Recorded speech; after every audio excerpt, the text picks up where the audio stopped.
20 नवंबर की रात नाइजीरिया के नाइजर स्टेट का पापीरी गांव, रात के करीब 2 बजे हथियारबंद लोगों का एक group Saint Mary's Catholic boarding school में घुसा और वहां मौजूद 303 बच्चों और 12 टीचर्स को उठाकर ले गया। इनमें सबसे छोटे बच्चे 8 साल के थे और सबसे बड़े 18 साल के। ये वो स्कूल है जहां कुल 600 से ज्यादा बच्चे पढ़ते हैं, यानी आधे से ज्यादा स्टूडेंट्स को रातों रात उठा लिया गया। अब तक किसी भी टेररिस्ट ग्रुप ने इस किडनैपिंग की जिम्मेदारी नहीं ली है। हालांकि करीब 50 बच्चे अपहरणकर्ताओं के चंगुल से भाग निकले और अपने माता पिता के पास पहुंच गए, लेकिन बाकी बच्चों को बचाने के लिए सरकारी टीम्स और लोकल हंटर्स मिलकर रेस्क्यू ऑपरेशन चला रहे हैं।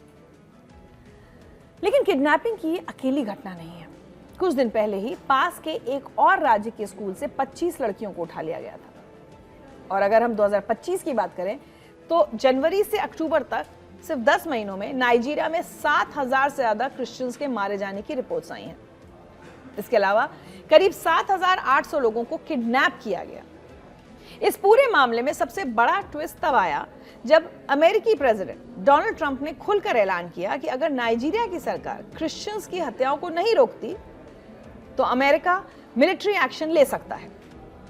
ट्रंप ने कहा कि नाइजीरिया में क्रिश्चियनिटी को एक एग्जिस्टेंशियल थ्रेट यानी अस्तित्व का खतरा झेलना पड़ रहा है। साथ ही उन्होंने अपनी आर्मी को तैयार रहने का निर्देश दे दिया है।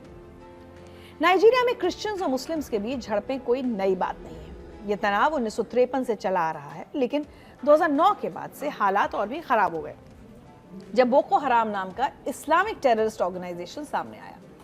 बोको हराम का मकसद है नाइजीरिया में इस्लामिक स्टेट बनाना। यह ग्रुप नाइजीरियन आर्मी के खिलाफ लड़ता है और गांवों को तबाह करता है। ये ग्रुप क्रिश्चियंस, स्टूडेंट्स और उन सभी लोगों को अपना दुश्मन मानता है जो इस्लाम के खिलाफ है या इस्लाम को नहीं मानते। सिर्फ सितंबर 2025 में बोको हराम ने बोर्नो स्टेट के दारुल जमाल गांव पर हमला किया, जिसमें 63 लोग मारे गए, जिसमें 5 सैनिक भी शामिल थे। लेकिन बोको हराम अकेला नहीं है। नाइजीरिया में फुलानी मिलिटेंट्स भी बहुत एक्टिव है। फुलानी असल में मुस्लिम चरवाहे हैं जो अपने मवेशियों के लिए चारागाह और पानी की तलाश में घूमते हैं। जुलाई 2024 में ही फुलानी हमलावरों ने एक हफ्ते में कम से कम 19 क्रिश्चियंस को मार डाला। इन हमलों में वो लोग भी शामिल थे जिन्होंने इस्लाम छोड़कर क्रिश्चियन धर्म अपनाया था। अब सवाल उठता है कि आखिर ये झगड़ा इतना पुराना और खूनी क्यों है। दरअसल नाइजीरिया 2 हिस्सों में बटा हुआ है। उत्तरी नाइजीरिया जहां ज्यादातर मुस्लिम्स रहते हैं और दक्षिणी नाइजीरिया जहां ज्यादातर क्रिश्चियंस रहते हैं। 1999 में डेमोक्रेसी वापस आने के बाद उत्तरी नाइजीरिया के कई स्टेट्स ने शरिया यानी इस्लामिक लॉ लागू कर दिया। 2000 से 2002 के बीच जब शरिया लागू हुआ तो क्रिश्चियंस को डर लगने लगा कि उनकी आज़ादी खत्म हो जाएगी। उन्हें लगा कि मुस्लिम्स उन पर इस्लामिक लॉ थोपेंगे। इसके बाद दोनों कम्युनिटीज के बीच दंगे हुए जिनमें हजारों लोग मारे गए। लेकिन सच्चाई सिर्फ धर्म की नहीं है। नाइजीरिया में ये झगड़े जमीन, पानी, चारागाह जैसे रिसोर्सेज को लेकर भी हैं। फुलानी चरवाहे अपने मवेशियों के लिए जगह चाहते हैं, जबकि वहां क्रिश्चियन फार्मर्स खेती करते हैं। दोनों के बीच टकराव होता है और फिर ये धार्मिक रंग ले लेता है। ब्रिटिश कॉलोनियल नीतियों ने भी इस समस्या को और बढ़ाया। ब्रिटिश राज में इनडायरेक्ट रूल की पॉलिसी थी, जिसमें धर्म और जातियों के आधार पर लोगों को बांटा गया। इससे धार्मिक पहचान और मजबूत हो गई और राजनीति में भी धर्म का इस्तेमाल होने लगा।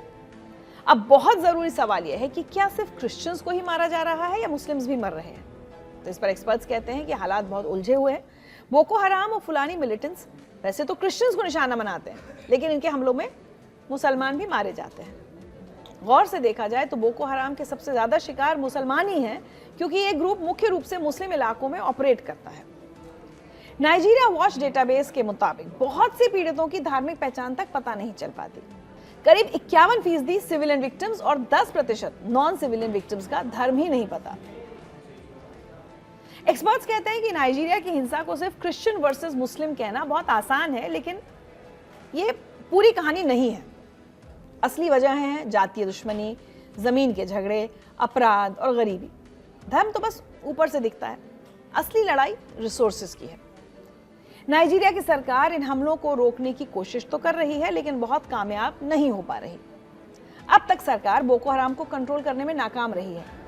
कई एक्सपर्ट्स का मानना है कि नाइजीरिया की सिक्योरिटी फोर्सेस और कुछ मुस्लिम पॉलिटिशियंस का बोको हराम से कनेक्शन है, या फिर इन्हें रोकने में वो दिलचस्पी नहीं रखते। राष्ट्रपति बोला टिनुबू ने हाल ही में G20 के लिए अपनी साउथ अफ्रीका की यात्रा तक कैंसिल कर दी ताकि वो इस किडनैपिंग केस पर ध्यान दे सके।